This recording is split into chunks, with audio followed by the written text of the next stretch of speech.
زما بالښت یې نن ډېره دوایي ولیده، هغې د خپلو ستمونو تباهي ولیده.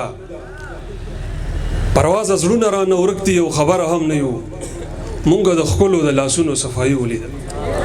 غږ در ځینو په یارانو سلامونه وایه، زه لږ راګیر یم، د وطن لارې ګودرې بند دي، او دا د جمعې مسلمانان 12 بجې تلي دي.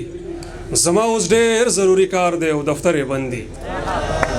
دا د جمعې مسلمانان 12 بجې تلي دي، زما اوس ډېر ضروري کار دی او دفتر یې بند دي. او د هغوی سوال دی چې موږ دومره شهیدان ولي یو. ډېر ښه جواب دی، خو ما باندې خبرې بند دي. د هغوی سوال دی چې موږ دومره شهیدان ولي یو، ډېر ښه جواب دی، خو ما باندې خبرې بند دي. او په دې منځ کې لیاقت صاحب په نوم باندې یو 2 شعر ویمه چې دی حق لري. دغه شعرونه ستاسو په نوم چې په کلي کور کې د جرګې او د لار یو سړی وي، خبرې ډېر سړي کوي خو د کار یو سړی وي. په خاندان کې ترې زامن او لمسي ډېر پاتې شي، خو چې ځای نیسي د نیکه یا د پلار یو سړی وي.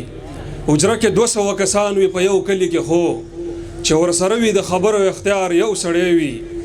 حجر اسود پروازه هر یو کاڼی نشي کېدی، سرونه ډېر وي خو لایق ته داستار یو سړی وي. نور پکې هیڅ قسم کمی د زناور نشته، خو د دې بعضې خلکو صرف ښکر نشته.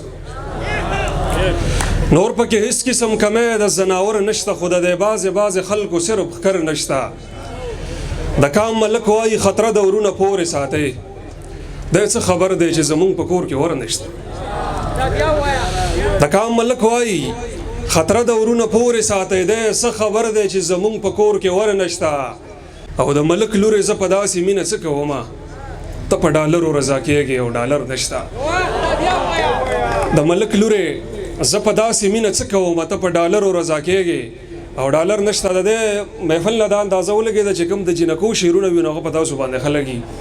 نور چې کوم د داسې زه څه نه وینم، ځکه چې د ملګرو د داد نه پته لګي چې چېرته هم د جنۍ ذکر وشي یا د هلک، نو په هغه باندې تاسو داد ورکوئ. نو زه به هم یو 2 شعر ورته ووایم چې قسم په خدای چې مې رښتیا ورپسې زړه خوږېږي، د بچو مور شوه خو زما ورپسې زړه خوږېږي. وګوره که قسم په خدای چې مې رښتیا ورپسې زړه خوږېږي، د بچو مور شوه خو زما ورپسې زړه خوږېږي. کلونه وشو چې بل چاته واده شوي ده، خو کلونه وشو چې زما ورپسې زړه خوږېږي. او لږ ورته ووایئ چې زه نو شاته مه راګوره، خفګان دې نه کوي خو بیا ورپسې زړه خوږېږي.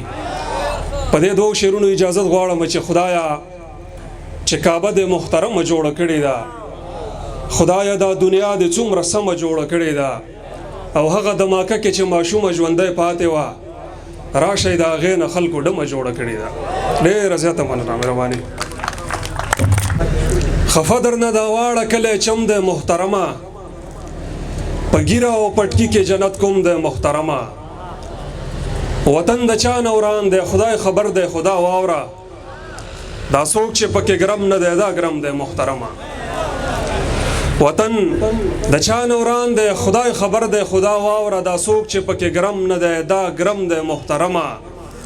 هیڅ خیر خبر دی نه راځي او ډېرې ورځې وشوې، ته چېرته یې زما سره دی غم دی محترمه. او ای ښکلیا په دوزخ مې پیرزو نشي خو یریږم، وران کړی دی زما د زړه حرم دی محترمه. زیاته مننه خوشحال صاحب، وخت مختصر دی او تاسو ډېر انتظار وکړو، د ټولو ډېره زیاته مننه په خصوصي توګه.